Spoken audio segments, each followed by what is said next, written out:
हुई है सारा। अभी यहाँ ममोर झील है, यहाँ क्योंकि बारिश लगातार आ रही है, 500 बीघे के करीब जो है वहाँ झील की वजह से सारा जो है 2-2, 3-3 बीघे के किसान हैं, सबकी ज़मीनें डूब गई है। और वो तो चारों तरफ ही हो रहा है, लेकिन ये पहले से हो रहा है, हमने पहले भी बताया। और बढ़ी और उधर का जो है इधर ममोर सहपत में फिर दोबारा वही टूट गया जो है, तो कोई ध्यान ज़्यादा है नहीं। लेकिन इनका सभी गाँव वालों से भी मैं अपील करूँगा कि इन लोगों की मदद भी करें सरकार की जो है, आपस में मिलजुल के ही चलेगा, क्योंकि भाई ये तो आपदा है और इसमें सभी को साथ मिलकर ही काम करना पड़ेगा। लेकिन थोड़ा बहुत जो है वो ग्राउंड में थोड़ा शासन प्रशासन को एक्टिव होना पड़ेगा। सिर्फ 1-2 अधिकारी आते हैं और वो खड़े होकर गाँव वालों को इंस्ट्रक्शन दे देते हैं और फिर चले जाते हैं, आगे चले जाते हैं। तो कोई ध्यान नहीं है, कुछ नहीं है, सिर्फ फॉर्मेलिटी हो रही है। और पंजाब में क्या हाल है तो आप देख ही रहे, हम नहीं चाहते कि यहाँ हमारे क्षेत्र में भी ये हाल हो। तो शासन को प्रशासन को ध्यान देना चाहिए इस बात पे, और हम लोगों को भी जैसे सरकार कहती थी कि हम किसानों की आमदनी को दोगुना करेंगे, आमदनी बढ़ाएंगे। अब लेकिन जिस तरह से मैं किसानों से बात कर रहा था, मैं भी उधर गया, लोग कह रहे हैं कि अभी हमें इसका 2 साल तक कम से कम इसको झेलना पड़ेगा। तो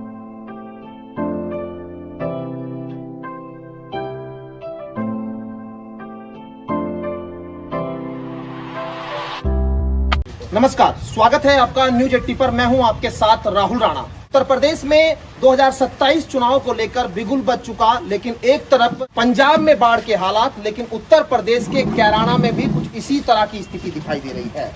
चुनाव से पहले किसानों की ये दुर्दशा सरकार पर भी सवाल खड़े कर रही है। मेरे साथ बातचीत करने के लिए कैराना से नाहिद हसन साहब है, विधायक है समाजवादी पार्टी के। आप भी गए, किसानों की स्थिति आप देख रहे हैं, बाढ़ की स्थिति, हजारों बीघा किसानों की जो फसल है वो खराब हो गई। ज़्यादातर तो सभी चारों तरफ हो ही गया, और पंजाब से कोई सीख नहीं ले रही यहाँ की सरकार, और सिर्फ अपने जो अधिकारी हैं जो फ्लड वगैरह देखते हैं, सिर्फ जा रहे हैं, खाना पूर्ति कर रहे हैं और कुछ नहीं कर रहे। सब गांव वाले खुद ही अपने आप मदद कर रहे हैं, जो है अपने आप ही सारी चीज़ें कर रहे हैं, अपनी व्यवस्था बना रहे हैं। बाकी सरकार का प्रशासन का इतना कोई मदद का वो नहीं है, जबकि बहुत दिन पहले ही इनको एक अलार्म के तौर पे अल्टीमेटम वगैरह दे दिया था कि ऐसे पानी आने वाला है, और जहाँ जहाँ जो गांव बिल्कुल नदी से लगते हुए हैं उनको सुरक्षित करें जो है, और लोगों का जो वहाँ पे है उनको बचाव के लिए वो करें। लेकिन कुछ शासन प्रशासन ने कुछ ज़्यादा ध्यान नहीं दे रहे, सिर्फ फॉर्मेलिटी हो रही है और कुछ नहीं। आप भी गए थे वहाँ पर, क्या स्थिति आपको नजर आ रही है? वही बता रहा हूँ मैं, जो है लोग बाग खुद ही अपने आप सब कुछ कर रहे हैं। सिर्फ 1-2 अधिकारी आते हैं और वो खड़े होकर गांव वालों को इंस्ट्रक्शन दे देते हैं और फिर चले जाते हैं, आगे चले जाते हैं। तो कोई ध्यान नहीं है, कुछ नहीं है, सिर्फ फॉर्मेलिटी हो रही है। और पंजाब में क्या हाल है वो तो आप देख ही रहे, हम नहीं चाहते कि यहाँ हमारे क्षेत्र में भी ये हाल हो। तो शासन को प्रशासन को ध्यान देना चाहिए इस बात पे, और हम लोगों को भी इनका सभी गांव वालों से भी मैं अपील करूंगा कि इन लोगों की मदद भी करें सरकार की जो है, कि आपस में मिलजुल के ही चलेगा, क्योंकि भाई ये तो आपदा है और इसमें सभी को साथ मिलकर ही काम करना पड़ेगा। लेकिन थोड़ा बहुत जो है वो ग्राउंड में थोड़ा शासन प्रशासन को एक्टिव होना पड़ेगा। आप बात करते हैं, आपकी बात हुई? हाँ, मेरी बात होती है, क्या बस वही होती है कि हाँ ठीक है, मैं देख लूँगा, कर लूँगा। अब वही विपक्ष में है तो पता नहीं वो ध्यान भी देते हैं या नहीं देते, लेकिन हम लोग अपनी तरफ से अपनी जिम्मेदारी देते हैं, करते हैं, जो है उनको बताते भी हैं सारा।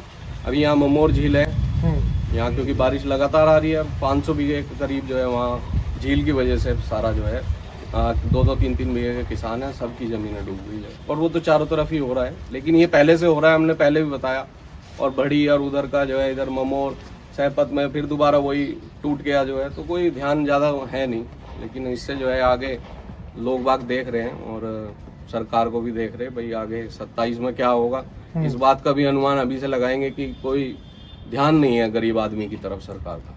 जैसे सरकार कहती थी कि हम किसानों की आमदनी को दोगुना करेंगे, आमदनी बढ़ाएंगे। अब लेकिन जिस तरह से मैं किसानों से बात कर रहा था, मैं भी उधर गया, लोग कह रहे हैं कि अभी हमें इसका 2 साल तक कम से कम इसको झेलना पड़ेगा। 2013 की स्थिति भी आपको याद होगी, जब तो गांव के अंदर भी पानी घुस गया था। अभी तो खैर किसानों के खेत में, लेकिन किसान कह रहे हैं कि खेतों में नुकसान इस बार कुछ ज्यादा है।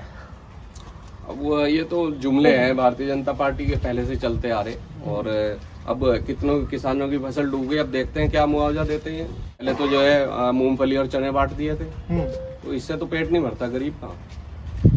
तो यही सर्वे कराने की जरूरत है, सर्वे तो होना ही चाहिए। जिन किसानों की जमीनें डूब गई, उनकी फसलें डूब गई, उनको अधिक से अधिक मुआवजा मिलना चाहिए। अब जैसे चुनाव भी 27 का आने वाला है, 1-1.5 साल का भी वक्त है, लेकिन उससे पहले आप ग्राउंड पे जा रहे हैं, लोगों के अंदर किस तरह की प्रतिक्रिया नजर आती है? भाई एक तो गन्ने का तो है ही किसानों का मुद्दा, और बिजली से परेशान है लोग। आने वाले जो सरकार आएगी वो बिजली पे और किसान की समस्या, गरीब की, मजदूर की, इन्हीं पे ही तय होगी जो है। आप लोग गन्ने पे आप लोग मांग कर रहे हैं लगातार। आप सदन में भी मैं सुन रहा था आपने जी, बहुत जोरों से मुद्दा उठाया था। आज कम से कम 230 करोड़ के करीब जो है बकाया है इसलिए। अब तक तो कोई चांस है नहीं जो है जो किसानों को पे बैक कर दिया जाए। उन्हीं की चीज़ जो है उन्हीं को नहीं मिल रही। आप लोग कैराना से आप पूरी तैयारी में हैं, मतलब कैराना चुनाव लड़ेंगे? अब वो तो लग ही रहे हैं भाई, वो तो घर है हमारा, हम तो 24 घंटे यहीं में रहते हैं। बारिश हो तो रही है। विधायक नाहिद हसन जी साफ तौर पर कह रहे हैं मुद्दे गन्ने के होंगे, किसानों के होंगे, लेकिन उन्हीं किसानों की स्थिति आज अच्छी नहीं है। ऐसे में प्रशासन किस तरह से जो है यहाँ किसानों